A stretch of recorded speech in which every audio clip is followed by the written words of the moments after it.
Hello everybody, Neil here from Family Game Time today. Ashley and Ariana are joining me for dinner. Anyway, today I'm doing something a little different. We're doing my first Breath of the Wild, Legend of Zelda Breath of the Wild video. Today I'm going to be doing a beginner suggestions for when you're playing Breath of the Wild. What I'm going to be doing today is what things you should buy, what things you should sell, and what things you shouldn't sell. Alright? So I am relatively at the start of this game. I am about 8 hearts in. I've got 3 upgrades on my stamina. So, yeah, relatively still new to the game. I have done no equipment upgrades yet, and I'm going to show you why. So the first thing you want to do is you definitely want to break any of these you come across. These are rare ore deposits, and they contain very valuable jewels most of the time. If you've progressed far enough in the game to reach the Hateno region, you would have gotten the Sheikah Sensor Plus and the ability to use your camera. So what you want to do is you want to take a picture of the rare ore deposit and then target the rare ore deposit with your Sheikah Sensor. This way you can just locate them wherever you want. You can get a bunch of gems. At this point in the game, gems aren't exactly important, but they are for making money. So what you want to do is you want to equip a two-handed weapon. These are the best weapons for breaking these ores. And you want to pick up all the gems you can get your hands on. Here we got a ruby. It's pretty good. And here we got an amber. And here we got a Lizalfos. Okay, so once you've got a whole bunch of gems, you can just go to any old store. Hateno Village is usually where I like to go.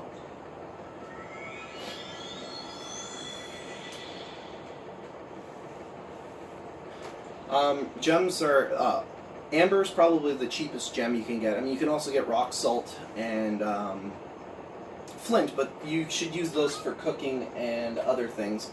Amber is the cheapest. It goes for about 30 rupees per piece. After that, you got opals. Opals go for about 60. Then it just keeps going up. The best one you can probably use, luminous stone, goes for about 70 rupees a piece. And they're very easy to find all over the place. Very easy to find. It goes up from there to topaz, ruby, and from there we get sapphire and diamond. Diamond being about 500 rupees each. So once you got this, you can go in here, talk to this dude, say you have things to sell, show him the gems that you just picked up. See, there you go, the ruby, 210. Once you do enough of the farming for this, you can definitely get enough rupees. So this is a good way to sell. Things you don't want to sell, even though you're going to be tempted to sell them, are these ancient items here. As you can see, the giant ancient core sells for 200 a piece, 12 for the ancient screws, and they're very easy to pick up. 15 for the ancient springs, also very easy to pick up. We've got the ancient gear, relatively also easy to pick up. A little more rare is the ancient shaft. These are very valuable pieces, and they can make you lots of dough, especially the ancient cores. Never sell your ancient cores. Please don't ever sell your ancient cores. You need 12 of them to get certain things in the game. Namely, the one thing that I'm going to go show you is upgrades. Once you get to Hateno Village, you will access the Hateno Ancient Tech Lab. And we'll go there now. And you'll meet a girl who will upgrade your runes for the cost of ancient items. She'll also tell you about the Ancient Tech Lab in Akala, which is very important as well.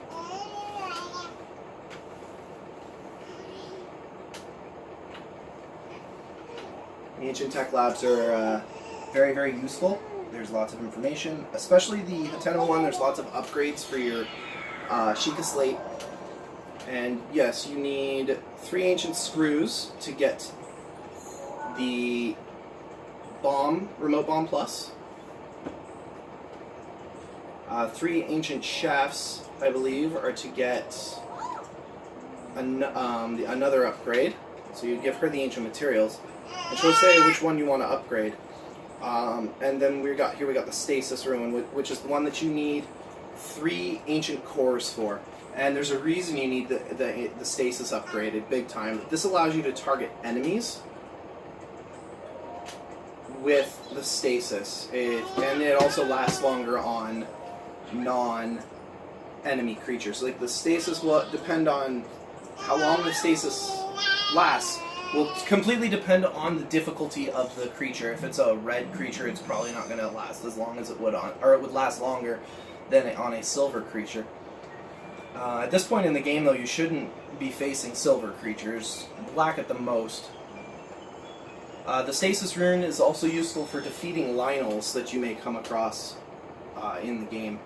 I might do a video on how to defeat a Lionel without even being touched. I mean, you could be touched, you know, if you're not doing too well. So yeah, there we go. The other one upgrades to the Sheikah Sensor Plus for 3 ancient shafts, I believe.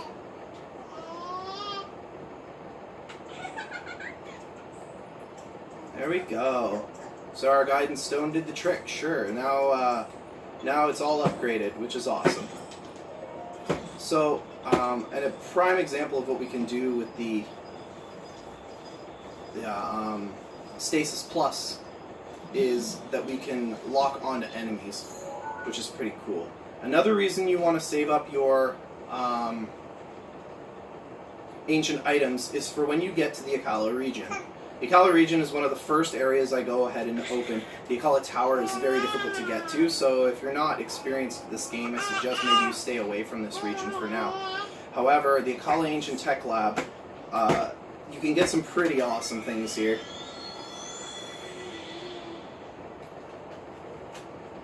Namely, the Ancient Armor, which is arguably the best armor in the game. But they are very expensive to buy and upgrade. But a fully upgraded Ancient Armor is incredible. It gives you, I believe, 84 armor. I believe each one's 28, something like that.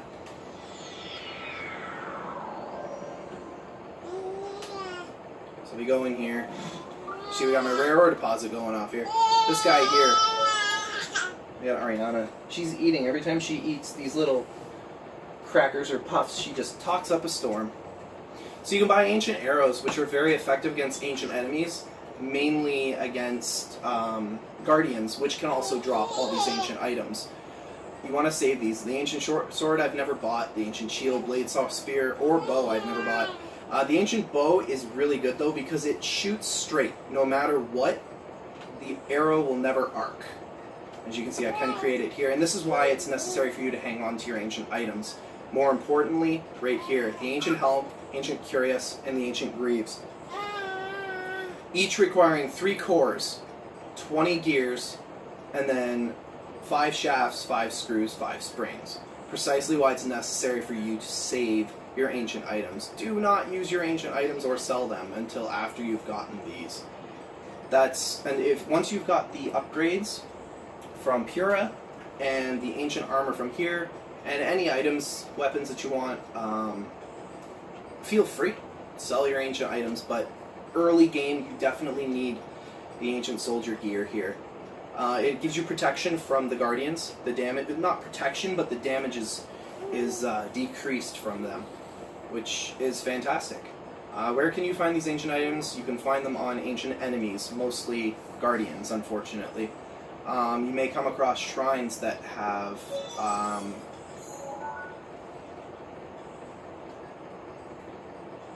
quests such as a minor test of strength right here at the Dahisho shrine. They'll have guardians that will actually drop some ancient items as well. They're much easier than fighting full-on guardians. I'll probably be doing a video on how to fight guardians as well. I definitely want to do some helpful videos on making your life easier in Breath of the Wild. So next, we want to talk about, now that we've done ancient items and rocks and such, we want to talk about monster parts. Monster parts are incredibly useful in this game for many reasons, and we don't want to sell these early game. The reason being is, once you get to Kakariko Village for the first time, I know I always thought it was Kakariko myself, but apparently it's Kakariko according to this game. Don't want to argue with Zelda, I guess. Once you get to Kakariko Village, you will gain the ability to find this bulb in the forest.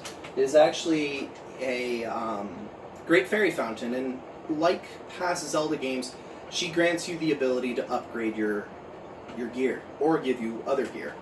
In this game specifically, she allows you to upgrade your gear from level 0 to level 1, level 2, level 3, level 4. There are four ancient fairies throughout the game. The first one's here, outside Kakariko Village in the forest. I'll go on the map here. So right here, as you can see, I've marked it. The second one is over here, near Rito Village. The third one is in the down here. And the fourth one is in the Akala region, around this area. Not 100% certain. It's in this area, though. So that's where the four are. The easiest one to get to, once you unlock each individual one, you're able to upgrade to higher levels. I've only unlocked one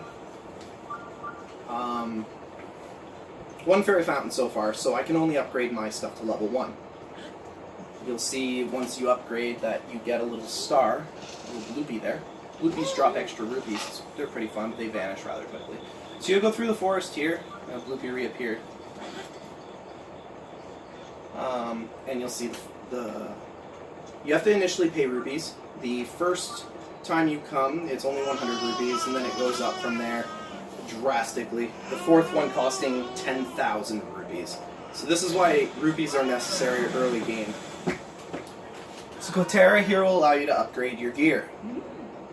She says she'll be able to enhance your clothing a little bit, because you've only unlocked one of her sisters. Once you unlock the other ones, you can go to level 2, level 3, level 4. Anything that's highlighted, you can upgrade. You have the items for it. And as you can see, the Silent Princess is required for the Champion's Tunic. They're here: Bokoblin Horn, Blue Nightshade, Lizalfo's Horn, Key Swing, Rushroom. As you can see, Lionel Horn. All these monster parts are required for upgrading your equipment. And as you can see, upgrading your equipment increases the proficiency of your armor rating. So increasing the Champion's Tunic, for example,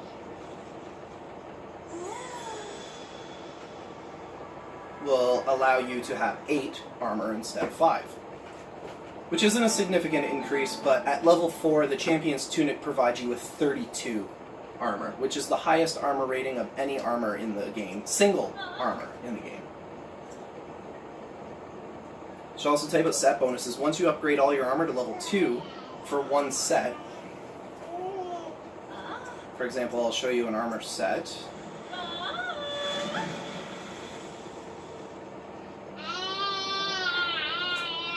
Right here, this is an armor set. Probably the first armor set you'll get in the game is the Stealth Mask, Stealth Chest Guard, and Stealth Tights. You can buy them in Kakariko Village. Once you get them to level 2, all 3 pieces, you'll get a proficiency bonus, which means you get an extra ability added to your weaponry. For example, the Snow Quill outfit here that I am currently equipped with gives you unfreezable once you get them all to level 2 and are wearing them. If you're not wearing one specific piece, you won't get the proficiency bonus. Some armors don't have proficiency bonuses, such as the Hylian outfit. There is no proficiency bonus there. It is also notable that once you do get the Snow Quill outfit, the Warm Doublet is completely useless. You can't upgrade it at all. It stays there with one armor, and is therefore, you can probably sell it. Same with the old shirt and well-worn trousers. After you get some armor, you probably will never wear those again. Other armor of note is to get the climbing gear. All 3 pieces of this armor can be found in shrines in the Hateno region, I believe. Hateno and Dueling Peaks. The last piece is right here at the Chesquita Shrine. Unfortunately, at this time of the game, it's very difficult to complete the major test of strength. But that's where the last piece of the climbing gear is. Climbing gear is essential for upgrading your climbing ability. It makes you faster when you're climbing walls, and the set bonus reduces the amount of stamina you use when you jump. So it's pretty effective there. Another one I suggest getting is you get the Zora armor automatically through the main quest line, but looking for the Zora Greaves and the Zora Helm are also useful as well. May do a video on these armor sets later. As for food, go ahead, sell it if you really don't want it. I find that hanging on to your food is necessary because you get hurt. You will get hurt in this game. It is a very difficult game, especially if it's your first time through. Hardy salmon absolutely sells for quite a bit. Blue shell, hardy blue shell snails sell for quite a bit as well, and especially the energetic rhino beetle, which will sell for a lot as well. But keep your monster parts. Please keep your monster parts, and never sell your ancient gear until you've gotten all of the things that I've mentioned. If you can, try to get the Traveler's Medallion. Makes things a lot easier. And that's pretty much it that I've got for you guys today. Sell your gems, especially at this point in the game. You don't require gems for upgrades until a lot later in the game, higher levels. So feel free to sell those. And that's pretty much all I got for you today. Keep playing Breath of the Wild, and hopefully another video will come soon. Just feel free to comment, subscribe, and like our video. We're always looking for new subscribers, and if you like what you see here, hopefully there will be more content in the future. See you later, YouTube.